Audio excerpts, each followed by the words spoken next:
A lighter note for you now in Hollywood, where awards season really kicked off Sunday with the Golden Globes. France 24's film critic Emma Jones joins me now on the set for all the details. And Emma, the countdown is really on now with the Oscars coming up in March, and after the big Golden Globe wins, it seems like the battle will really be between Hamnet and one battle after another. Yes, indeed. And in fact, voting for Oscar nominations starts today. So the Golden Globes, of course, is an important ceremony in its own right.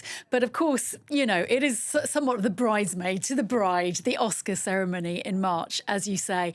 And of course, one battle after another. This is the revolutionary saga directed by Paul Thomas Anderson, starring Leonardo DiCaprio. That took Best Picture for Musical or Comedy.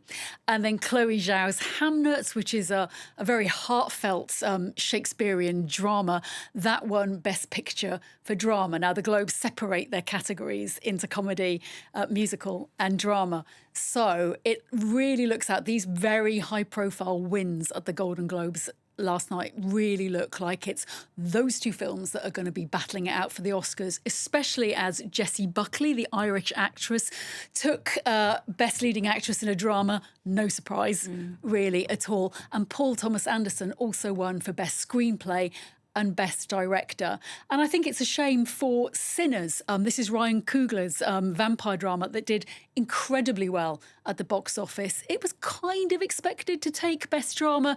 Instead, it had to be content with 3 Golden Globes, including for Best Box Office Achievement. So really, I suppose that perhaps Sinners is slightly lower down in the pecking order when it comes to thinking of what might win Best Picture in March. Were there any other surprises apart from Sinners actually not winning?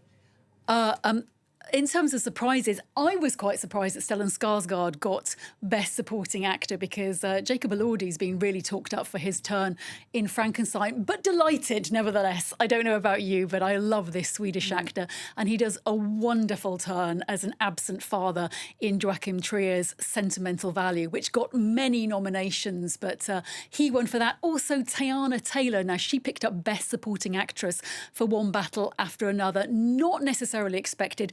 Ariana Grande was up for it in Wicked for Good, and I thought her performance, to be fair, in that movie was pretty incredible. But Teyana Taylor, if you've seen One Battle After Another, iconic moments in there that I think will really stay in cinematic history. Yeah, she's really incredible. Yeah. You mentioned Stellan Skarsgård earlier, and there really was an international influence on these Golden Globes. Absolutely. Now, we're setting up another battle here for Best Actor, I'd say, at the Oscars, because Timothée Chalamet, 30-year-old actor, won for Marty Supreme in Best Comedy.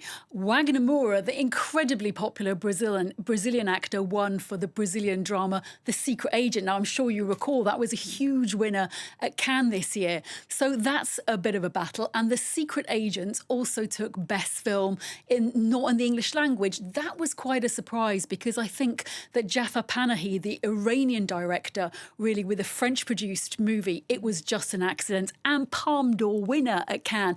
A lot of people thought he was going to walk away with that prize. Right. The Golden Globes, like we were saying, lots of different categories, and not just about movies. It also focuses on Best Television. Yes. And one series there that I think everyone knew was going to win really took home a lot of prizes. Yeah, it was kind of a coronation for Netflix's Adolescence, wasn't it? Which was such a cultural talking point of 2025. So really no surprises. Stephen Graham, who's the co-creator of the series, took Best Actor. And then there was Owen Cooper, and I think he might be the Golden Globe's youngest ever winner. So he took Best Supporting Actor, and he's 16 years old.